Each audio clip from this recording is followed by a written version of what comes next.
그래서 지금 부동산 상황을 보면 이제 중국 정부가 입장이 매우 어려워요. 그래서 중국이 그 계획을 5년 단위로 세우지 않습니까? 예. 그래서 잘못된 것 같은데 이 상황에도 바꾸지 않습니다.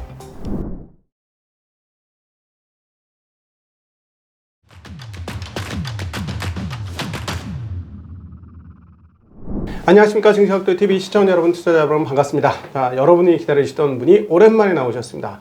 자, 이철 박사님 모셨습니다. 박사님 어서 오십시오. 네, 안녕하세요. 네, 안녕하십니까. 중국 상황들을 보면 도대체 언제쯤이나 회복할 것이냐 하는 그런 고민들인데, 이런 고민을 하다 보니까 곰곰이 생각을 더듬어 올라가 보니 현재 중국은 왜 이렇게 됐을까를 생각해 보니 또 연원이 결국은 리먼 브러더스 사태에서부터 연원된 거 아닌가 하는 생각을 정말 많이 하게 됐어요. 그러니까 기존에는 조금 뭐랄까 조금 제가 상황 파악을 못해서 그러려니 하고 들었는데, 요즘에 와서 중국 경기 회복이 이렇게 더딘 것을 생각해 보니 결국 2008년도 리먼 사태가 발생하고 거기에 이제 중국 정부가 4조 위안이라는 어마무시한 돈을 풀었고, 그래서 세계 경제를 구원했는데 문제는 뭐냐면 거기서 일회성으로 끝난 게 아니라 그 이후에도 상당히 완화적인 통화와 재정 정책을 진행을 했고, 그것이 지금 헤아릴 수 없는 어떤 천문학적인 부채로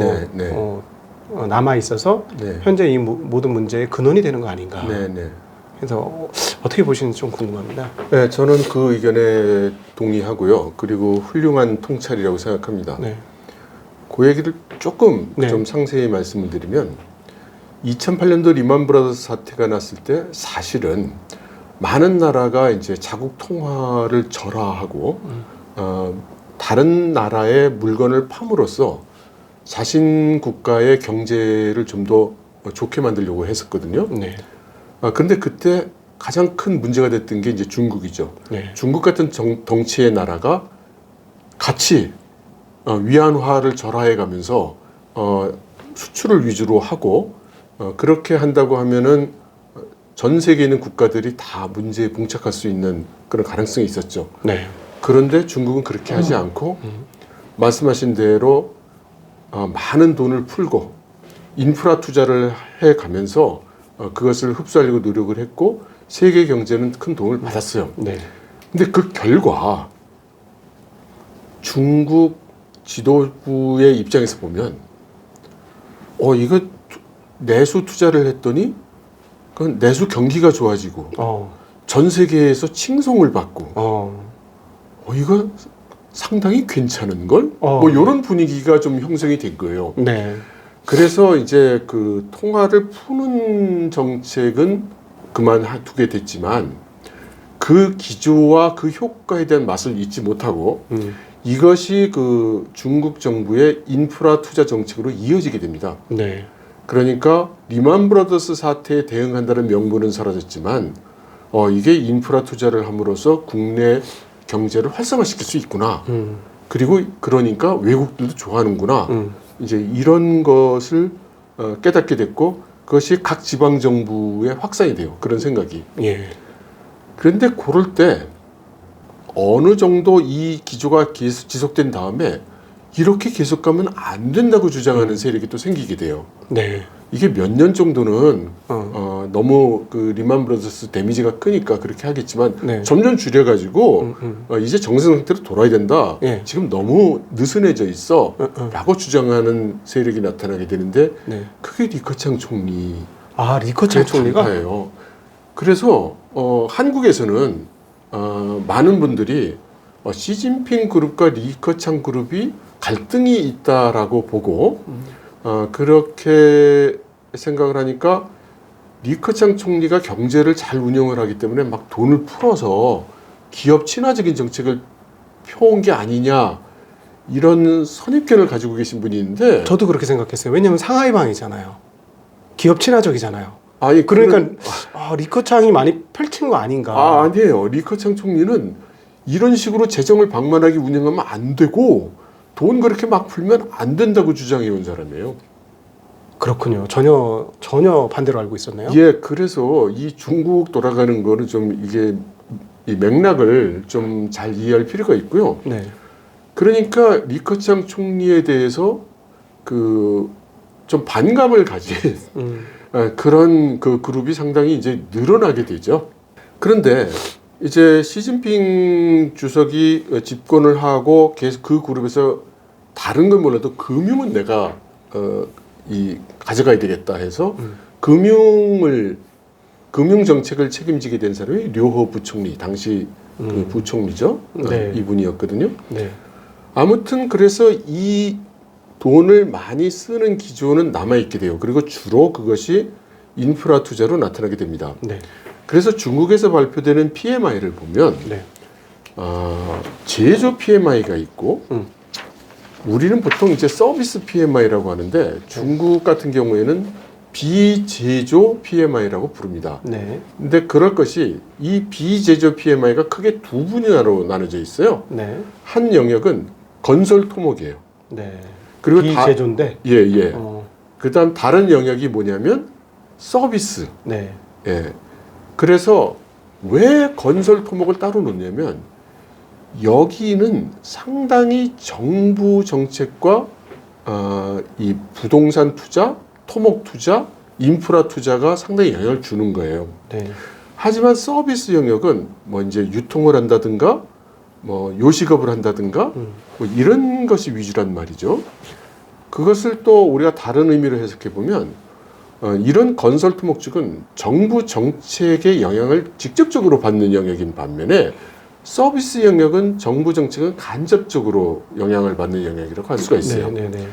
그래서 비제조 PMI를 그대로 들으면 안 되는 게 항상 보면 건설 토목 영역의 PMI는 굉장히 높고 네. 뭐 60% 넘을 때도 있고요. 어떤 때는 뭐 최고치 칠 때는 70%도 넘습니다. 그런데 서비스 영역의 PMI를 보면 그렇게 안 돼요. 높아봐야 뭐 한 54, 55%고 낮을 때는 뭐 42% 이렇게까지 내려가거든요. 네. 그래서 우리가 진정으로 중국의 경기가 좋으냐 나쁘냐를 판단하려면 사실은 비제조 PMI 중에 네. 다시 서비스 영역 PMI를 보는 게 이제 더 정확하게 보이죠.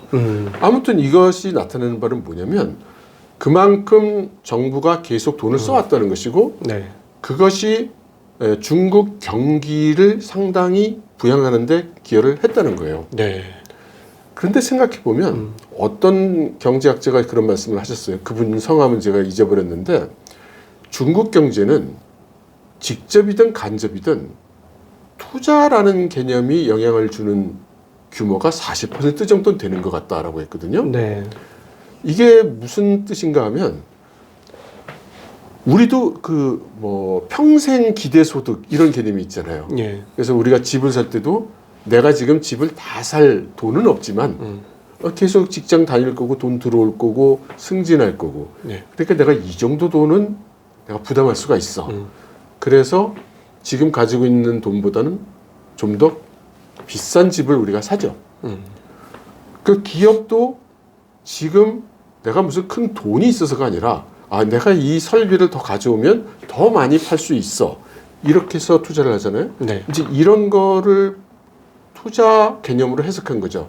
미래 기대. 미래를 낙관하거나 적어도 기대하는 수준이 이 정도 있다고, 그 정도는 틀림없다고 이렇게 생각을 하니까 내가 가지고 있는 주머니보다 개인도 돈을 좀 더 쓰고 네. 가구도 돈을 좀 미리 땡겨 쓰고 기업도 미리 투자를 하는 거죠. 네. 그런데 중국 같은 경우는 이런 현상이 앞으로 상황이 좋을 것 같으니까 내가 특별히 투자를 한다 라는 것보다는 계속해서 너무나 좋았던 거예요. 예. 개혁개방 이후 고도성장을 계속했잖아요. 그러니까 사회 전반적으로 나의 소득은 계속 올라갈 거고 기업은 계속 성장할 거고 주가는 계속 오를 것이다. 이런 생각이 당연한 것처럼 지금 돼 있어 왔던 거죠. 그러다 보니 이렇게 말하자면 미래 기대 소득을 땡겨 쓰고 미래 기대 수입을 땡겨 쓰던 것이 고착화되고 있던 상황이었는데 이것이 최근에 팬데믹 3년을 대면하고 여기에 미국을 비롯한 서방이 제재를 하고 디커플링을 하니까 미래의 기대가 어느 날 갑자기 사라진 거죠. 그러면 내가 기대를 가지고 있기 때문에 했던 모든 경제 활동들이 이제 부메랑이 돼서 더 크게 한꺼번에 이제 다가오는 이제 그런 상황이 된 거라고 할 수 있을 것 같습니다. 그리고 그 말씀하신 것 중에 가장 큰 영역은 제가 판단했을 땐 부동산이네요. 부동산의 효과가 가장 빨랐고 부동산으로 부자가 되는 게 가장 빨랐으니 네네. 예를 들어서 뭐 어디 지방 공무원들도 뭐 열 몇 채씩 가지고 있다 뭐 네. 이런 얘기를 많이 들었었는데 네. 이 가격이 상승한다는 확신 속에서 계속 그쪽 투자를 해왔는데 말씀하신 대로 팬데믹 삼력과 미국 제재를 당하고 나서 더 이상 가격이 상승을 안 할 수도 있다라는 걸 지난 3년간 깨닫고 네. 드디어 부동산 가격이 멈춰 있는 네. 또는 일부 하락하는 네. 지방은 조금 훨씬 더 상황이 안 좋은 네. 이런 상황이 오니까 지금 무슨 수를 써도 돈을 어떻게 갖다 풀어도 8월 이후로 작년 8월 이후로 수많은 완화책이 펼쳐졌지 않습니까? 네. 그러니까 엑셀표로 하면 촘촘하게 계속 이렇게 쌓여가더라고요. 네. 부양책을. 네. 전혀 효과가 없는 건 결국은 이 부동산 가격의 함몰이 시작됐기 때문에 다른 거 부양을 해도 네. 전체 총자산이 줄어드는 효과 네. 그런 게 있는 게 아닌가. 네. 그 말씀하신 대로 이렇게 미래 기대 소득 내지는 수입을 땡겨 쓰는 대표적이고 가장 규모가 큰 게 부동산이죠. 네. 그래서 중국에서 부동산이라고 그러면 무조건 가격이 계속 오르기 때문에 좀 심하게 얘기하면 전 국민이 갭 투자를 하는 이제 이런 식으로도 표현할 수 있겠죠. 네네. 좀 뭐 지나친 감은 있습니다만. 네. 그리고 이 부동산이 문제가 될 거라는 거는 제가 여러 번 말씀드렸습니다만 중국 정부는 이미 알고 있었어요. 네.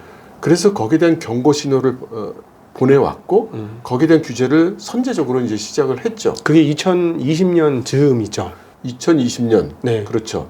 그리고 나서 그 효과를 보기 전에 팬데믹이 발생한 거예요.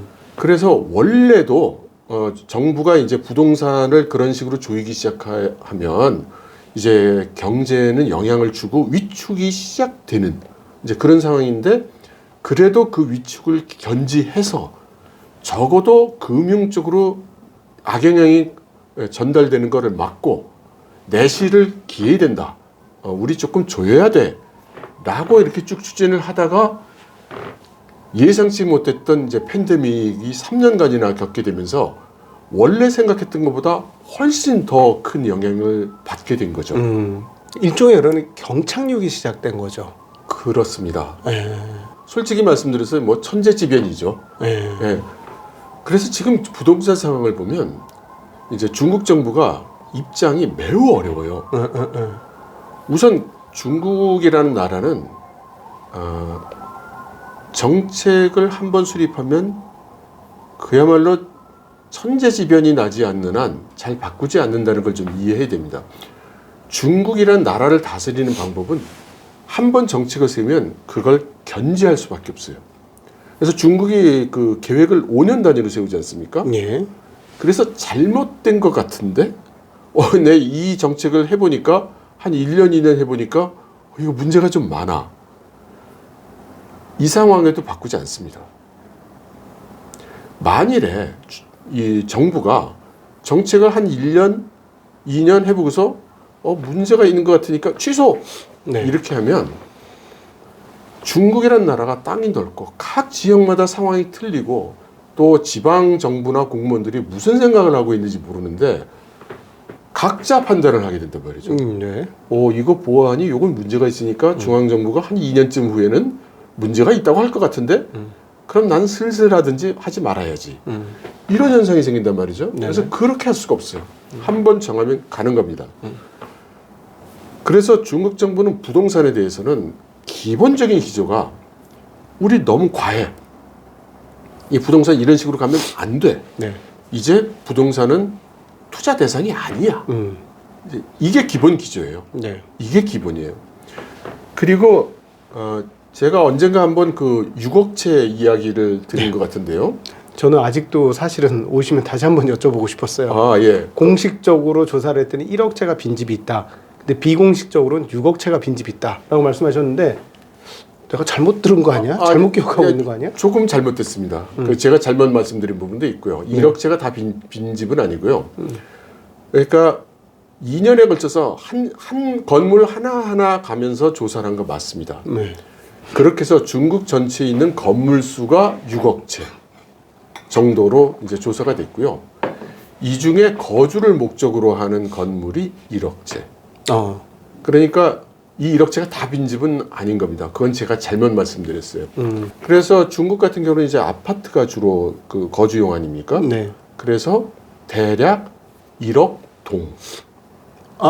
그 채가 동이에요? 동이에요. 그럼 우리가 말하는 채로는 훨씬 많은 거네요. 그러니까 가구 수로 말하면 훨씬 많죠. 아니 제가 좀 이해가 안 됐던 게 1억 채 가지고는 집이 부족하지 이런 생각이 지금 듣다가 생각이 들었거든요. 예. 그러면 한 동에 100채가 50채가 있다면 예. 10채는 넘게 있을 거 아닙니까? 한 동에? 그러면 1억 채가 1억 동이 있다면 예.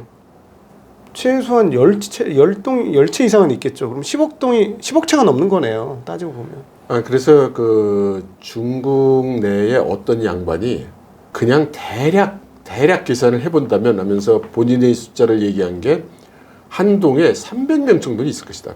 근데 중국 같은 경우는 가구가 대개 3인이거나 뭐 5인이거나 뭐 이러니까 하여튼 평균 잡아서 한 동에 300명 정도 잡으면 그러니까 지금 이미 만들어져 있는 집이 300억 명 정도 수용이 가능하다. 그러니까 만일에 그 3인 가구를 기준으로 한다면 한 동에 100가구 잡은 게 되나요? 네. 그러니까 좀 많긴 하죠. 네. 그렇죠. 한 동에 100채까지는 없을 수 있으니까. 네네. 그래도 집이 모자란 건 아니네요. 예. 아니 그거를 이제 그 줄여서 뭐 30인 그렇게 해도 30억 그러니까요. 들어가는 거예요. 그래서 이거는 그 숫자가 얼마나 정확하냐 이걸 따지기 이전에 건물은 사실은 뭐 독채가 있을 수도 있고 네. 뭐 큰 아파트가 있을 수도 있고 그러니까 그게 뭐 300명인지 30명인지 그건 각자 계산이 틀릴 겁니다. 네. 그러나 1억 동이 있다는 거는 하나하나 확인해서 점검을 한 거니까 그것만은 틀림이 없죠. 네. 그래서 그 숫자가 얼마가 되든지 간에 지금 필요한 숫자보다 훨씬 많은 집이 만들어져 있다. 이거는 부인할 수 없는 사실인 거죠.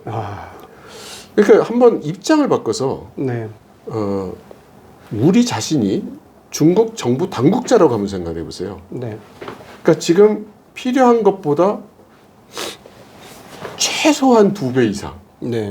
많으면 한 10배 가까이까지 집이 이제 만들어져 있단 말이에요, 지금. 근데 또 막 집을 지어야 됩니까? 이게 올바른 방향 맞습니까, 이게? 네. 그래서 그러니까 그걸 지을 수가 없어요. 예. 그러니까 이거를 이제 집 그만 짓고 이제 부동산 투자 그만하고 이렇게 정책을 피는 건 너무나 당연한 일인 것 같아요. 네. 문제는 이렇게 안 팔리고 있는 집은 주로 중소도시 작은데 또 농촌 이런 데 깔려 있고 네. 아직도 일선도시 베이징, 상하이 뭐 이런 데에는 아직도 사람들은 몰려오고 있고 아직도 집은 수요가 아직도 좀 있단 말이죠. 그러니까 여기서 저도 궁금했던 게 한번 이제 그런 영상들 본 것 중에서 구이저우 인상적이었습니다. 예. 구이저우가 인프라를 엄청 했어요. 예. 그 워낙 산이 많고 멋있는 곳이 많다 보니까 예. 그리고 그거를 다리로 연결해서 예. 세계에서 제일 표고가 높은 다리가 예. 10개, 전 세계 뭐 여러 개 중에 10개가 예. 구이저우에 있다는 거예요. 예. 그리고 또 사람들이 엄청 올 줄 알고 어마무시한 투자를 했는데 예. 아무도 안 와. 예. 그래서 거의 망한 네. 도시가 됐더라고요. 예. 네. 이런 경우가 굉장히 많을 것 같은데 말이죠. 그렇죠. 그래서 구이저우 같은 경우에는 이 정부 재정 상태가 거의 뭐 파탄에 가까운 상태가 된 것 같죠. 예, 예. 그래서 가장 먼저 감사를 실시한 데가 몇 군데 중에 하나가 구이저우였는데 예. 이게 손대기가 어려운 거예요. 그래서 그 소위 그 지방 정부의 그 금융 비클로 불리우는 현지의 무슨 개발은행이라든가 이런 것들 감사를 했는데 이제 망하게 할 수도 없고 손대기도 어려우니까 일괄 10년간 그 이자며 뭐 그 원금을 상환을 그 연기해 줬죠. 그러니까 당장 어떻게 손댈 수가 없는 거예요. 고이저우가 아마 최악의 성일 겁니다. 예. 예. 예. 그렇지만 이제 말씀하신 대로 이 부동산이 만들어 놓고 안 팔리게 되면은 당장 지방 정부는 개발 회사들, 디벨로퍼들이 이제 더 이상 땅을 안 가져가기 때문에 그렇죠. 보통 지방 정부의 재정 수입의 한 40% 정도 되거든요. 그 땅을 제공해서 받는 예, 수입. 땅을 대여한 대여금을 받는 거죠. 예. 일종의. 예. 예. 근데 그 돈이 없어지잖아요. 그렇죠. 그럼 재정 수입이 갑자기 40%가 날아가지 않습니까? 근데 원래부터도 좀 재정이 적자였단 말이죠. 네. 그리고 자꾸 빚을 지니까 빚에 대한 이자가 계속 늘어나고 있죠. 네. 그러니까 이제 지방 정부는 재정이 어렵고 지금까지는 뭐 앞으로 경제가 좀 잘 되면 뭐 세수도 늘고 네. 뭐 땅도 좀 값이 올라가면 네. 또 땅 제공하는 수입이 올라가고 이런 식의 논리로 필수였지만 이제 지금은 그럴 필수가 없게 된 거죠. 그러면 지방 정부가 인프라 투자를 할 수가 없게 되죠. 네. 지방 정부가 인프라 투자를 하려면 아까 말씀드린 건설 토목 경기가 죽죠. 제가 그 최근에 작년 11월 달에 그 홍콩하고 선전까지를 가봤어요. 네네. 그 너무나 그 얕은 2박 3일의 경험이었기 때문에 뭐 얼마나 느꼈겠습니까마는 예. 제가 이제 그 선전과 홍콩의 그 고속철도 역을 가보면서 네. 그 규모에 깜짝 놀랐어요. 예. 두 번째 놀란 것은 아무도 없는 거에 또 깜짝 놀랐습니다. 예. 저희들 입장에는 거의 텅텅 비어 있더라고요. 예. 너무나 넓게 만들어놨는데 예. 그러면서 저한테 느껴졌던 게 뭐냐면 중국 인프라 과잉이네 네. 라는 걸 느꼈고, 결국 그렇다면 부동산도 하나의 인프라라고 생각한다면 부동산 인프라 모두 과잉이면 예. 미국의 리먼 사태하고 지금 똑같은 상황이 맞닥뜨렸구나. 예. 그럼 결국은 리먼처럼 한 방에 다 파산시키고 해결을 할 거냐, 아니면 일본처럼 20년 30년 그 옆으로 눕혀가지고 그걸 질질 끌 거냐 하는데, 아무리 봐도 미국처럼 할 가능성은 거의 제로인 것 같고, 일본 방식으로 옆으로 질질 끌면서 시간이 가면서 메꿔지기를 바라는 그런 상황이 아닐까, 그런 생각들이 갔다 와서 굉장히 많이 들었어요. 우선 저는 중국에서 그런 식의 대규모로 만드는 걸 저는 이해합니다. 네. 이해하는 게, 제가 중국에서 막 거의 산 게 한 25년? 네. 뭐 이 정도 된단 말이죠. 네. 말씀하신 상황을 제가 중국에 살면서 정말 계속해서 봤어요. 그러니까 중국에서 무슨 항구를 만든다. 가보면 어이구 뭐 이거 벌판에 아무것도 없는데 이렇게까지 크게 만들면 어쩌자는 거지? 네네. 뭐 역을 볼 때도 그렇고 한 3년 정도 지나면 채워져요? 바글바글해요. 네, 그럴 것 같. 그건 그런 생각이 들었어요. 그러니까 네. 지금까지는 그랬으니까. 네. 그러니까 현재 만들어 놓은 것도, 그러니까 최근에 개통이 되면, 사실 거기 착공했을 때는 언제 착공했겠어요? 한 3년 전, 4년 전에 착공하지 않았겠어요? 네. 그러면 그때 분위기는 그랬단 말이죠. 그러니까 그게 뭐 이상한 거는 아닌데, 아까 말씀드렸듯이 그동안 미래 예상 수입, 미래 예상 소득에 걸고 투자를 한 전형적인 사례라고 볼 수 있고, 이제 이게 오늘 살펴보니까 이게 잘못된 판단이었다로 전국이 변하는 거죠.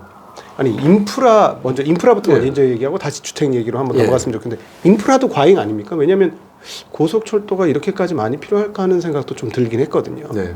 왜냐하면은 대도시 연결하는 거는 당연히 그런데 네.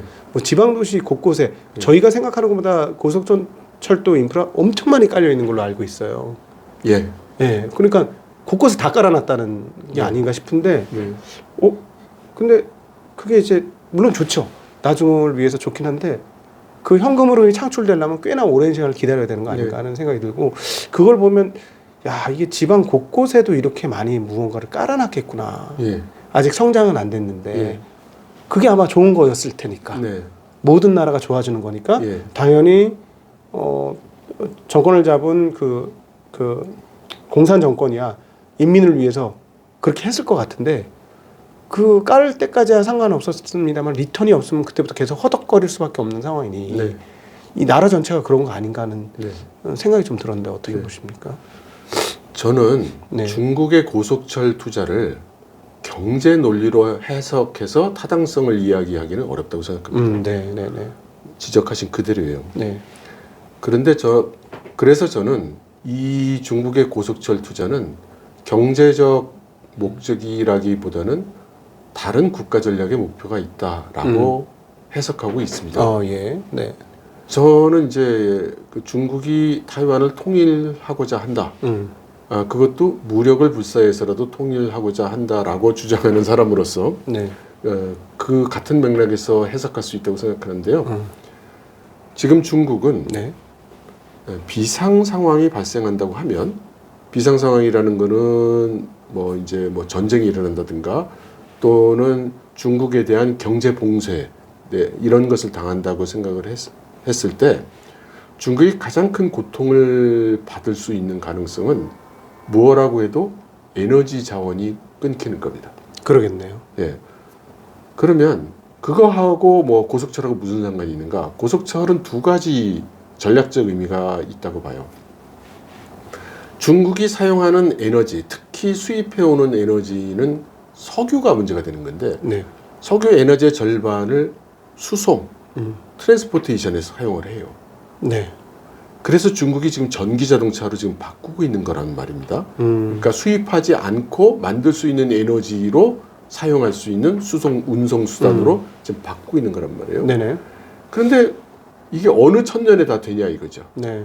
그러면 만일에 어느 날 말라카 해협이 막힌다든가 봉쇄된다든가 해서 중국으로 석유가 못 들어올 때 이때 이 내연기관 자동차들을 어떻게 돌릴 거냐. 못 돌릴 가능성이 커요. 네. 그때 대체되는 운송수단이 뭐가 있겠어요? 전기로 움직이는 운송수단들. 예, 중국의 고속철은 다 전기입니다. 그러겠죠. 그래서 중국의 고속철은 그런 상황에 대비하는 면이 있고 또 하나는 별로 이 사람이 필요 없는 그러니까 별로 수요가 크지 않은 지역에도 고속철이 깔리고 있는데 이것이 비상동원 수송망으로서 전시에는 작동할 거라고 생각을 하죠.